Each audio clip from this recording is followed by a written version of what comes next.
General merchandise and apparel growth key for D-Mart's margin gains. Musk proposes to buy Twitter for original price of $54.20 a share, a report. Growth stocks lift Nasdaq 3%. Treasury yields ease. Dow Jones surges 700 points. CCI, Competition Commission of India, gives conditional nod to Sony merger. Formal order awaited. India ready to contribute to any peace efforts. Prime Minister Modi to Ukraine President. Reliance Jio to start beta trial of 5G services in 4 cities on Wednesday. Results of preview margin woes may not ease for IT services companies. Offer for sale mechanism to get mega boost as SEBI relaxes norms. Wipro asks employees to report to office at least 3 days a week. Investors' wealth rises rupees 5.66 trillion as equity markets rebound. 10 bodies spotted, 4 retrieved after avalanche in Uttarakhand. Weak rural demand drags down FMCG sales in September, shows data. FAME2 scheme helps put electrical vehicle transportation on par with ICE vehicles. Bus carrying 50 falls into gorge in Uttarakhand. CM says rescue operations underway in major rejig. Congress loses chairmanship of parliamentary panel on home IT. 3 physicists share Nobel Prize for work on quantum science. Private banks show healthy loan deposit growth in quarter 2. CASA share dips quarter on quarter.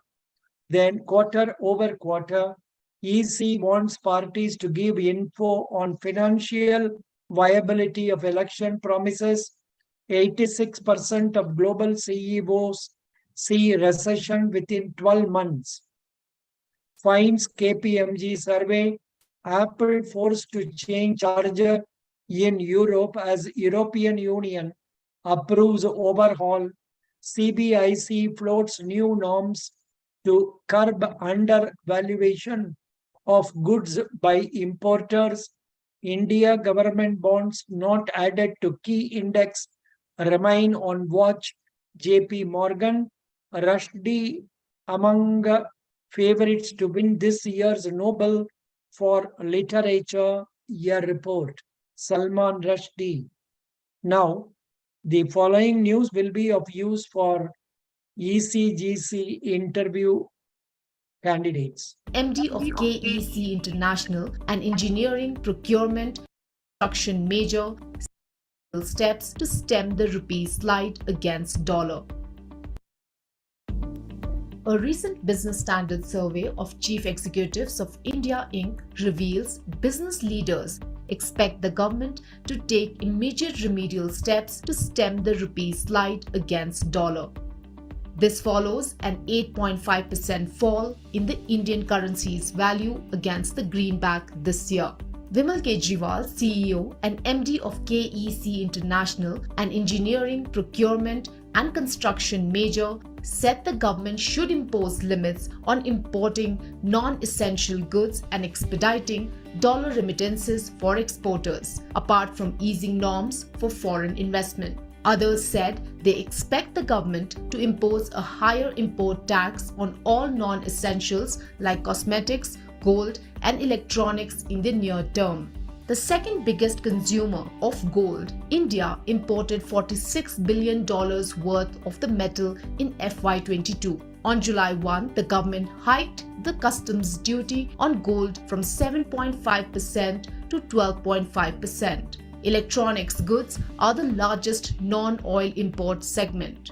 Around 80% of the CEOs surveyed by Business Standard expect additional steps from the RBI or government to contain the rupee's fall. Media reports indicate authorities have enhanced monitoring of select imports that have seen a sharp uptick in recent months. Non-essential imports may be targeted through duty hikes as a part of the government's effort to contain the widening current account deficit. India's current account deficit in April-June was at $23.9 billion or 2.8% of GDP, much higher than the $13.4 billion or 1.5% of GDP in January-March 2022.